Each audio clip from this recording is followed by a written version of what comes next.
বীর মুক্তিযোদ্ধা মতিউর রহমান রেন্টু রচিত আমার ফাঁসি চাই বইয়ের এই অংশে পাঠ করছি ফুল ছিটানো। আজ শহীদ বুদ্ধিজীবী দিবস, 1994 সালের 14 ডিসেম্বর বুধবার সকাল 6টায় বিরোধী দলীয় নেত্রী শেখ হাসিনার 29 মিন্টু রোডে সরকারি বাসভবনে সকলে হাজির হল। সকাল 7টায় বঙ্গবন্ধু কন্যা শেখ হাসিনা মিরপুর বুদ্ধিজীবী স্মৃতিসৌধে রওনা হলেন। 8টা 40 স্মৃতিসৌধে পুষ্পমাল্য অর্পণ করলেন। তারপর গেলেন রায়ের বাজার বদ্ধভূমিতে। সেখানে পুষ্পমাল্য দেওয়ার পর শহীদ বুদ্ধিজীবী সন্তানদের সংগঠন প্রজন্ম 71-এর উদ্দেশ্যে জননেত্রী শেখ হাসিনা এক সংক্ষিপ্ত ভাষণ দিলেন। তারপর মালিবাগ রেল ক্রসিংয়ের ভুইয়া ক্লিনিকে তার বাবার ফুফাতো ভাইয়ের ছেলে নকিব আহমেদ মান্নুকে দেখে জননেত্রী শেখ হাসিনা তার সরকারি বাসভবনে দুপুর নাগাদ ফিরে এলেন। দুপুর 2:30টায় খাবার টেবিলে একসঙ্গে খেতে খেতে বঙ্গবন্ধু কন্যা শেখ হাসিনা আক্ষেপ করে বললেন, দেখো, আজ বিকেলে বঙ্গবন্ধু অ্যাভিনিউতে ঢাকা মহানগর আওয়ামী লীগের উদ্যোগে বিজয় দিবস উপলক্ষে আলোচনা সভা। আমি হলাম সেই আলোচনা সভার প্রধান অতিথি।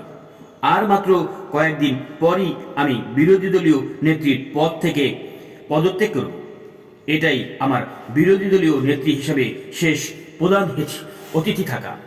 তাছাড়া আমি ভাবি প্রধানমন্ত্রী, আবার আমি জাতির জনক বঙ্গবন্ধু শেখ মুজিবুর রহমানের কন্যা। সামনে রয়েছে খালেদা জিয়া হটাও আন্দোলন। এই মুহূর্তে আমার গ্ল্যামার, আমার ভাবমূর্তি বৃদ্ধি করা কত জরুরি।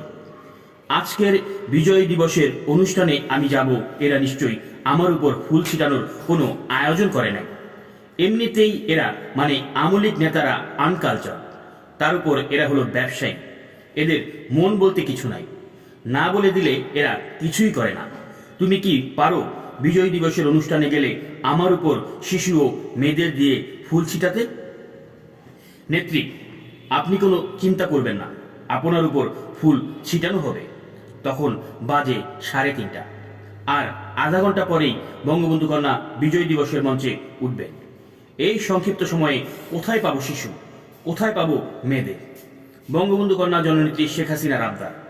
অবশেষে তাড়াতাড়ি করে হাইকোর্ট মাজার থেকে ফুল কিনে নিজের স্ত্রী, শিশু, কন্যাদের দিয়েই তার ফুল ছিটানের আবদার পূরণ করা হলো।